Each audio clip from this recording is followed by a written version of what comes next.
Hello, my YouTube fans. Welcome again to the Stephen Williams Show. I hope that you're having a wonderful holiday. It's been a very cloudy holiday for us here in Canada, mostly gray skies, but we're pulling through in spite of the cold, in spite of my fingers freezing off. We're still pulling through the winter, you know? And it's not bad because it's fairly dry here in Canada. It's cold, but it's dry. Not a lot of snow. Don't know what the new year will bring, but hopefully we will have a lovely, not so cold and not so icy and not so snowy winter. Now, today I just thought I would share something with us, and that has to do with size. Yes, you heard me right. Size matters. Yeah, size matters. And hear what I'm talking about. And I hope some of you don't go thinking other stuff. If you go, let's start with the animal kingdom. Let's start with the fish in the sea. Do you know that size matters in the sea? We have the little tiny, we call them sprat. I'm a Jamaican, so we call them sprat. Oh, I think here in these North America, we'll call them sardines. And most of us will know what sardines. They're very small. Now, you have the sardines that are hunted and eaten by who? By the sharks, by other bigger fish, and by the whales. As a matter of fact, the whale eats these fishes by the tons. And so, life is food in the sea, and it's the bigger and the more powerful devours the smaller. So size matters. Size matters in the sea. Let's come on the land. Let's go in the jungle. In the jungle, power matters. It's not so much size in the jungle because the elephant is the bigger one, but the lion, who is the king of beasts, eats the elephant at times. So in the jungle, it's not necessarily size that matters, but power matters. So the lion has the power to take down all other animals.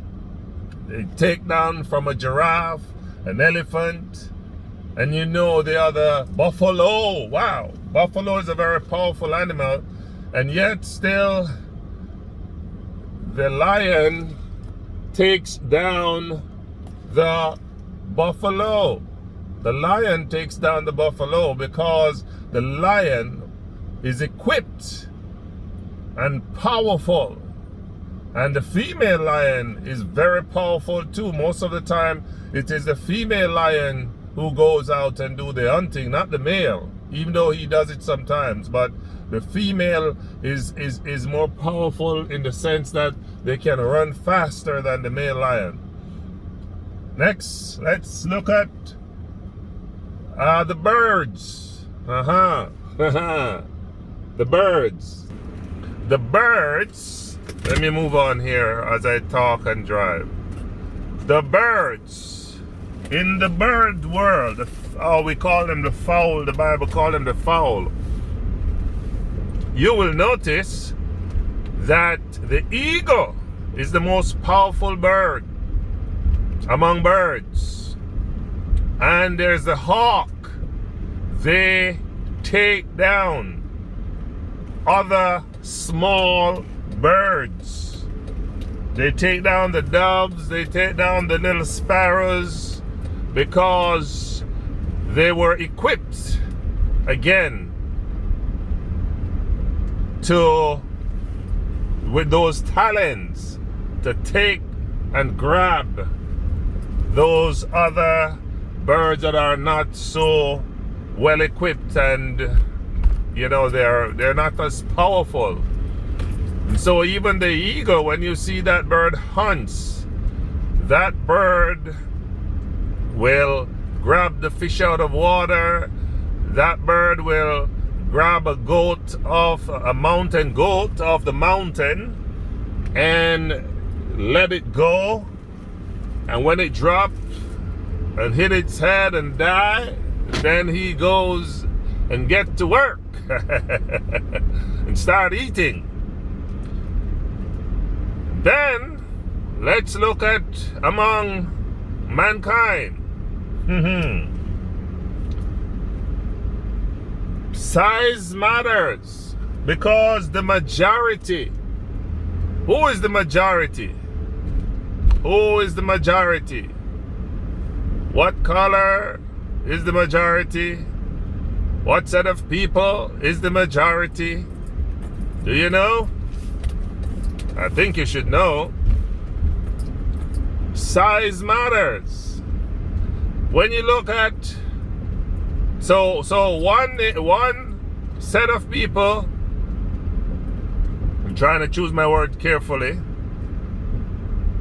they don't eat, but they enslave the other set of people who is not as powerful and many, and who is kind of weak.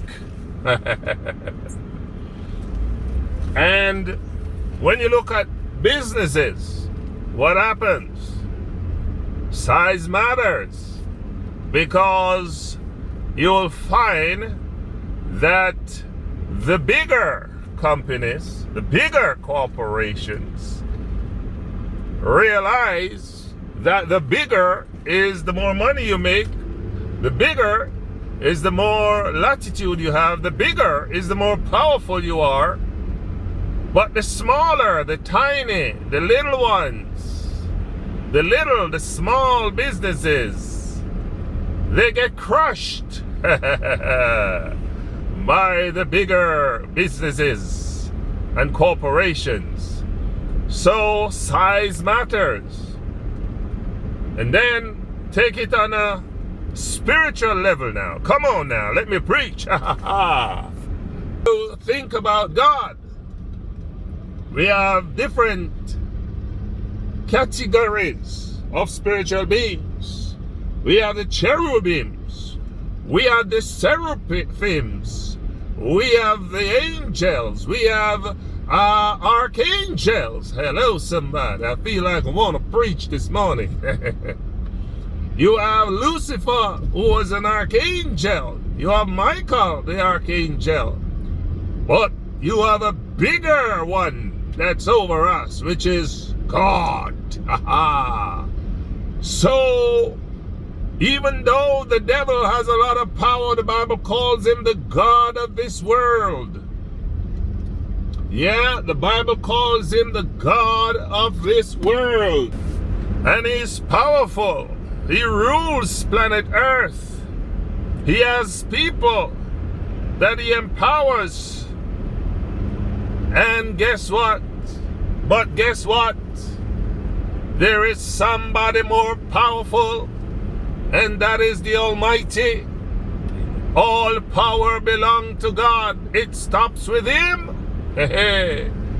So no matter how powerful men think they are, they can't compare their power to the Almighty.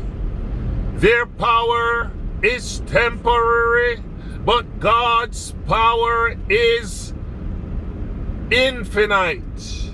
Infinite power God has.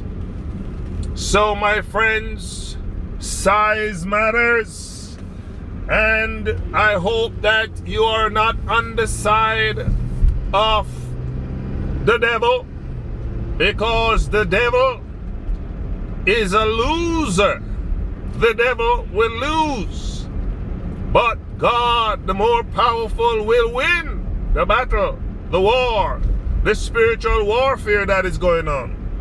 So all who take side with the devil, they may appear to be prospering now. The devil may appear to be having his own way right now. And you may be wondering, where is this powerful, all-powerful being that is called God? Where is he? Why does it look like the world is out of control and he doesn't care about us? Not true. Because if you read the book of Revelation, it tells you, you know, people, we don't have to worry about anything, because when you look at what is happening, yes, you may get discouraged and wonder, where is God? But let me tell you something, brothers and sisters. When you stop to think of it, it's like reading. This life is like reading a book. And you will see all that is happening in the middle of the book, and you're wondering how is this gonna happen? Or it could be a good movie, you're wondering what will the end be like. But let me tell you something, the good and the power always overcomes the evil. All my life I've been watching movies and reading books. The good always overcomes the evil ones. So God is gonna overcome. God is gonna overcome the evil one. So just look at the Revelation chapter 21 and 22, and you will see how the story unfolds. You will see how the story ends. It will end with victory for God, victory for the people of God. It will not end where God is the loser. So if you are not on God's side, you are on the losing side, because the devil will lose. He may appear to be winning now, but the devil will eventually lose. I tell you, brothers and sisters, my words are few today, and I encourage you to be on the winning side, to be on the most powerful side, which is on God's side. And you can't lose, because bigger is better and God is bigger. To whom will you liken me, says the Holy One of Israel. None can compare to the Almighty. So stay on the side of the Almighty. Stay on the side of the Almighty. Thank you very much, everyone, for listening. May God bless you. Happy holidays to you. I hope that everything is well with you and your family, as I said before. And share this video. Encourage people to be on God's side, because he's the winner man. He's the winner man every time. God bless you. See you next time.